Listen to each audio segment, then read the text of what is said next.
Un autre mécanisme de défense, c'est la victimisation ou le c'est pas de ma faute. L'aidé se place ainsi dans le rôle d'une victime et va chercher la pitié de l'aidant.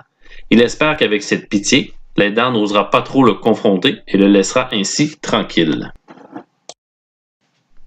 La mise en situation suivante prend place dans une famille d'accueil où Jean-Pierre, l'intervenant, et Xavier, l'enfant de 10 ans, doivent s'asseoir ensemble pour parler du bulletin et des mauvais résultats scolaires de ce dernier. Ce dernier trouvera tous les moyens possibles pour ne pas être responsable de ces mauvais résultats. Zut, j'ai manqué mon lancer. Pas grave, c'est à mon tour, je vais aller chercher le ballon. Allez Xavier, essaye de m'enlever le ballon, je suis sûr que t'es capable. Mais non, je suis pas capable, t'es trop grand. Oh non, essaye, vas-y! Non! Ah zut! Vois-tu, moi aussi j'ai manqué mon lancer. Vois-tu, c'est pas parce que je suis grand que je vais réussir tous les paniers. Qu'est-ce que t'en penses? Ouais, t'as peut-être raison.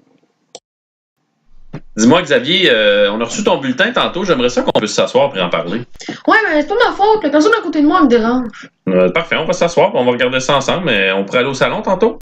Ok, mais on se fait un dernier lancer. Ok, ben pas de problème. Allez Xavier, je t'attends, c'est temps de rentrer. Non, s'il te plaît, un dernier. Mais c'est parce que c'est ton 5e dernier. Ouais, mais là, c'est pas ma faute, je suis rendu bon. Oh zut, je l'ai manqué. Ok, je m'en viens. Depuis un certain temps, Xavier, on a remarqué que ton attitude avait changé en lien avec tes devoirs, tes leçons, ou tu avais l'air moins intéressé par ce qui se passait ou à l'école où tu nous en parlais moins. Puis là, aujourd'hui, on a reçu ton bulletin et on a remarqué que vraiment, tu avais une nette diminution de tes notes. Donc, est-ce qu'on pourrait un peu parler de savoir qu'est-ce qui se passe dernièrement, pourquoi ça a changé?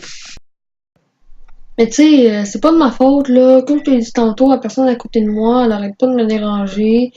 Quand j'arrive à la maison ici, il faut que j'aille faire promener le chien. C'est pas que j'aime pas ça, mais que ça m'enlève du temps d'études. Fait que c'est normal que mes notes se baissent. Donc, si je comprends bien, ce que tu me dis, c'est qu'à l'école, il y a un ami qui te dérange beaucoup, puis que ici, tu as trop de choses à faire. Ben oui, c'est ça, là. Tu sais, j'ai beau lui demander d'arrêter, mais il continue, là. Et c'est ça, là.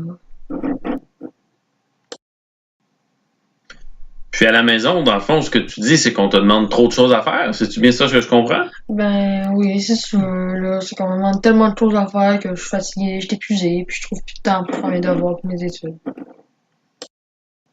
C'est quoi la différence, Xavier, entre le début de l'année où tu réussissais et maintenant où tu as des notes qui sont moins bonnes et que tu n'as plus le temps de rien faire? Comme, à différence d'au début de l'année, maintenant mes amis me laissent plus copier dessus. Ils veulent plus que je les copie, c'est triste. Ben ok, Xavier, là, je comprends ce que tu me dis, puis dans le fond, ma proposition, si tu veux, ensemble, on s'assoit puis on fait un horaire à la maison. Le temps que tu as besoin pour le chien, le temps que tu as besoin de tes leçons, pour tes devoirs, puis si tu as d'autres choses que tu veux faire. Puis de l'autre côté encore, si tu veux, je peux laisser une note dans ton agenda, puis de valider avec l'enseignante qu'est-ce qu'elle peut faire pour t'aider en lien avec tes amis, si tu veux. Si tu le dis, là, ok pour l'horaire, mais t'as pas besoin de mettre une note dans mon agenda. Je vais aller voir cette semaine, je vais dormir, ça va mieux. Parfait, excellent. Il peut être difficile de contrer la victimisation car l'aider va utiliser des sentiments très forts comme les pleurs ou la tristesse qui peuvent nous rendre inconfortables. Nous devons alors dissocier le vrai du faux. Notre lien de confiance pourra alors nous aider. En utilisant la reformulation, centrée sur l'objectif et responsabiliser l'aider, nous pourrons ainsi créer une alliance. C'est à votre tour de jouer à la victime.